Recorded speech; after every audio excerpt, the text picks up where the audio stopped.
Meanwhile, senators closing in on a deal defying President Trump on Saudi Arabia. To former U.S. ambassador to the UN, John Negroponte. I could say former U.S. ambassador to the UN, former Deputy Secretary of State, former Director of National Intelligence. You know how things work. I'm going to ask you the same question I just asked Alan. He couldn't answer. Why do you think the Saudis bent more to the Russian thinking in terms of cutting production right now?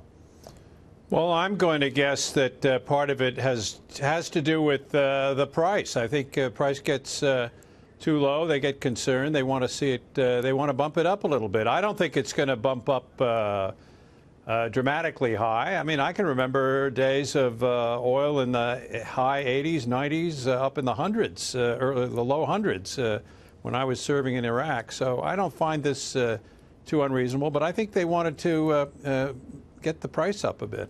Let's talk about what's happening in our relations with Saudi Arabia, because, as I mentioned, the Senate is now vying for stronger sanctions against Saudi Arabia in light of the killing of Khashoggi. We really rely on that country for so much, for help against terrorism, for our allies in the Mideast, Israel in particular, and again for oil, obviously. How do we weigh those needs against a commitment to do what's right with regard to the Khashoggi affair?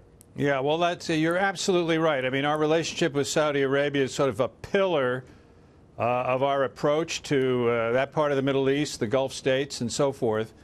And we don't want to have to do anything without them. They're an indispensable partner.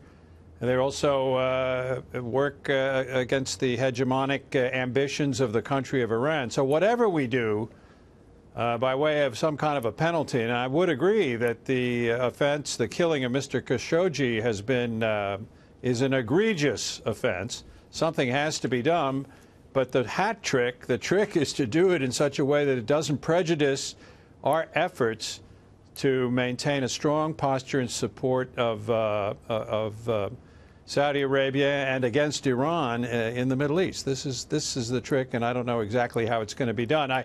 I don't think I would try to pull the plug on too many different things, because that would risk throwing out the baby with the bathwater. And if anybody wants to think about a really dangerous situation, think about what would happen if Saudi Arabia was taken over by radicals, something similar to what happened in Iran in 1979. Well, there you go. I mean, this is a country that has enormous influence in the energy market around the world, still does, despite our recent success. It also, I'm told, a couple of CIA guys once told me that they may indeed have an atom bomb or some access to nuclear weapons through Pakistan or something. So this is if radicals get hold of Saudi Arabia, we're in trouble. Well, so that it is reminiscent of the Iran situation, and you know, we all have to reflect on whether we were really better off by facilitating the demise of the Shah and getting the Ayatollahs in power, and I'm not sure we want to see a repetition of that situation. So I think the Senate is on the horns of a real dilemma. My own view is that somehow or other we've got to speak, forcefully about what the Crown Prince has done, condemn it, but not necessarily, for example, stop arms sales, and certainly not cut the rug out from under them in Yemen, which at the moment, if you were a Houthi rebel with Iran's support and you saw the debate going on here in the United States, you'd say, we don't have to make any concessions. All we have to do is wait until Saudi Arabia folds under U.S. pressure. So it's a difficult situation. Yeah. Let me switch to China, if I can, for a second. The arrest of Huawei's CFO. It's not only big in the business community, affecting the markets, but obviously there's a diplomatic element too. I'm just wondering, because you know how businesses and governments work together, particularly in a country like China, to spy on both their allies and their enemies. To what extent do you think a company like Huawei is used by the government as a tool for spying? Well, if I'm not mistaken, there was some government connection between the founder of Huawei. I think he might have been in the People's Liberation Army. He was a military guy. Yeah, he was a military engineer.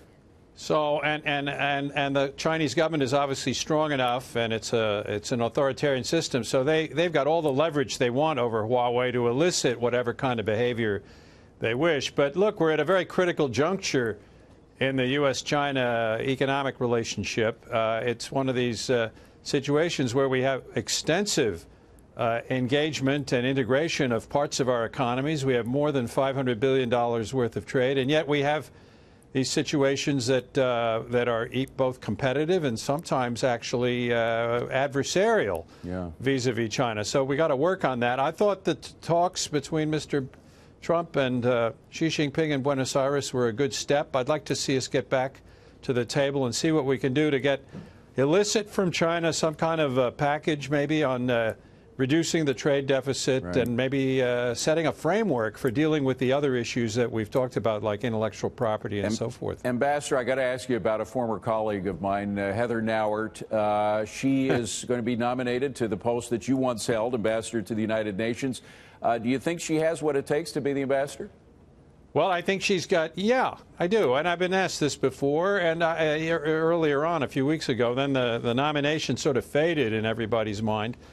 But, you know, by being press spokesperson at the State Department, you get exposed and you're on the firing line every day answering difficult questions about the current issues of the day. So I think she has a good sense of the overall foreign policy landscape that we're situated on. She'll probably have to become a bit of a quick study on Africa because the UN has the Security Council has a disproportionate amount of business with regard to Africa, with the different peacekeeping missions and so forth.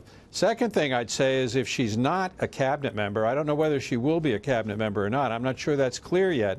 But if she's not, it may reduce some of the element of friction and rivalry that appeared to exist between Nikki Haley and Rex Tillerson. And I think it'd be good to have a UN ambassador up there who's on very good working terms and good personal terms with the Secretary of State. When I was ambassador to the United Nations, I had a phone call with Colin Powell, who was then the Secretary of State, every single day of the week. Wow. It really made a huge difference in how we carried out our business up there.